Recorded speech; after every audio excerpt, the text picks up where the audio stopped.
ಅಸ್ಸಲಾಮು ಅಲೈಕುಂ ವರಹಮತುಲ್ಲಾಹಿ ವಬರಕಾತು. Radio HRDFಗೆ ಸ್ವಾಗತ. ಜನರಿಗೆ ತಮ್ಮ ಕೈಲಾದ ಸಹಾಯ ಮಾಡಿ ಮತ್ತು ಅವರನ್ನು ಚೆನ್ನಾಗಿ ನೋಡಿಕೊಳ್ಳಿ ಎಂದು ಹೇಳಿದಾಗ ಸಾಮಾನ್ಯವಾಗಿ ನಾವು ಹಣಕಾಸಿನ ನೆರವು ಎಂದು ಭಾವಿಸುತ್ತೇವೆ. ಆದರೆ ಮನುಷ್ಯರಿಗೆ ಹಣಕಾಸು ಸಹಾಯ ಮಾಡುವುದು ಮತ್ತು ಅವರ ಭೌತಿಕ ಅಗತ್ಯಗಳನ್ನು ಪೂರೈಸುವುದಷ್ಟೇ ಜನಸೇವೆ ಎಂದು ಇಸ್ಲಾಂ ಭಾವಿಸುವುದಿಲ್ಲ. ಬದಲಾಗಿ ಪ್ರೀತಿ, ಸಹಾನುಭೂತಿ ಮತ್ತು ಸಾಂತ್ವನ ಮುಂತಾದವುಗಳು ಸಾರ್ವಜನಿಕ ಸೇವೆ ಎಂದು ಇಸ್ಲಾಂ ಗಣಿಸುತ್ತದೆ. ಹೊಟ್ಟೆ ತುಂಬಿಸಲು 2 ರೊಟ್ಟಿ, ತಲೆಚಾಚಲು ಹಾಸಿಗೆ ಮತ್ತು ನಗ್ನತೆಯನ್ನು ಮುಚ್ಚಲು ಉಡುಪನ್ನು ಪಡೆದ ಮಾತ್ರಕ್ಕೆ ಮಾನವನ ಎಲ್ಲ ಅಗತ್ಯಗಳು ಪೂರ್ಣಗೊಳ್ಳುವುದಿಲ್ಲ. ಜನರ ಸಂತೋಷ ಮತ್ತು ದುಃಖಗಳನ್ನು ಹಂಚಿಕೊಳ್ಳುವುದು, ಅವರಿಗೆ ಅಗತ್ಯವಿರುವ ಲೌಕಿಕ ಸಹಾಯವನ್ನು ನೀಡುವುದು, ಅಗತ್ಯವಿರುವ ಮಾರ್ಗದರ್ಶನವನ್ನು ನೀಡುವುದು ಮತ್ತು ವಿಚಾರ ವಿನಿಮಯ, ಸಂಬಂಧಗಳು ಮತ್ತು ಸಂವಹನಗಳಲ್ಲಿ ಗೌರವಾನ್ವಿತ ಮತ್ತು ಉದಾತ್ತ ವಿಧಾನವನ್ನು ಪಾಲಿಸುವಂತಹ ಬಹಳಷ್ಟನ್ನು ನಮಗೆ ಮಾಡಬಹುದು. ತಾನು ಬಡವ ಅಥವಾ ನಿರ್ಗತಿಕನಾಗಿರಬಹುದು, ಆದರೆ ಅವಮಾನ, ಪಕ್ಷಪಾತವನ್ನು ಆತ ಎಂದೂ ಸಹಿಸಿಕೊಳ್ಳುವುದಿಲ್ಲ.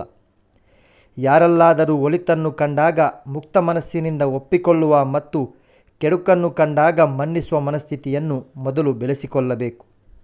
ಇಸ್ಲಾಮಿ ಪರಿಕಲ್ಪನೆಯ ಸೇವೆ, ಸಂಸ್ಕೃತಿ ಮತ್ತು ನಡವಳಿಯು ಈ ರೀತಿಯಾಗಿರುತ್ತದೆ. ಕುರ್ಆನ್ ಮಕ್ಕಳಲ್ಲಿ ತಮ್ಮ ಹೆತ್ತವರ ಆರ್ಥಿಕ ಜವಾಬ್ದಾರಿಯನ್ನು ಮಾತ್ರ ಹೊತ್ತುಕೊಳ್ಳಲು ಕರೆ ನೀಡುವುದಲ್ಲ, ಬದಲಾಗಿ ಅವರನ್ನು ಚೆನ್ನಾಗಿ ನೋಡಿಕೊಳ್ಳುವಂತೆ ತಿಳಿಸಿದೆ. ಹಣಕಾಸಿನ ಹೊಣೆಗಾರಿಕೆಯು ಅದರಲ್ಲಿ ಸೇರಿದೆ ಎಂಬುದು ಬೇರೆ ವಿಷಯ. ಮಕ್ಕಳು ತಮ್ಮ ಪೋಷಕರಿಗೆ ಆಹಾರ ಮತ್ತು ವಾಸ್ತವ್ಯದ ವ್ಯವಸ್ಥೆಯನ್ನು ಮಾಡಿಕೊಡುತ್ತಾರೆ, ಆದರೆ ಅದಕ್ಕಿಂತ ಮಿಗಿಲಾಗಿ ಪೋಷಕರು ತಮ್ಮ ಮಕ್ಕಳ ಪ್ರೀತಿ ಮತ್ತು ಸಹಾನುಭೂತಿಯನ್ನು ಪಡೆಯಲು ಬಯಸುತ್ತಾರೆ. ಅವರು ತಮ್ಮ ಮಕ್ಕಳಿಂದ ಪ್ರೀತಿಯ ಸ್ಪರ್ಶವನ್ನು ಬಯಸುತ್ತಾರೆ. ರೋಗಿಗಳಿಗೆ, ವೃದ್ಧರಿಗೆ ಮತ್ತು ಅಸಹಾಯಕರಿಗೆ ಸಮಾಜದಲ್ಲಿ ಏಕಾಂಗಿತನ ಮತ್ತು ಅಪರಿಚಿತತೆ ಬರದಂತೆ ಪ್ರೀತಿ ಮತ್ತು ಸಹಾನುಭೂತಿಯನ್ನು ವ್ಯಕ್ತಪಡಿಸಲು ನಾವು ಕಲಿಯಬೇಕು.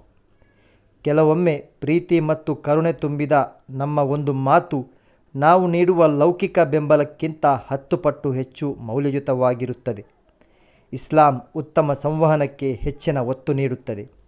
ಕುರ್ಆನ್ ಹೇಳುತ್ತದೆ, ಜನರೊಂದಿಗೆ ಸೌಜನ್ಯದ ಮಾತನಾಡಬೇಕು, ನಮಾಜನ್ನು ಪಾಲಿಸಬೇಕು ಮತ್ತು ಝಕಾತನ್ನು ಪಾವತಿಸಬೇಕು. ಅಧ್ಯಾಯ 2, ಸೂಕ್ತ 83.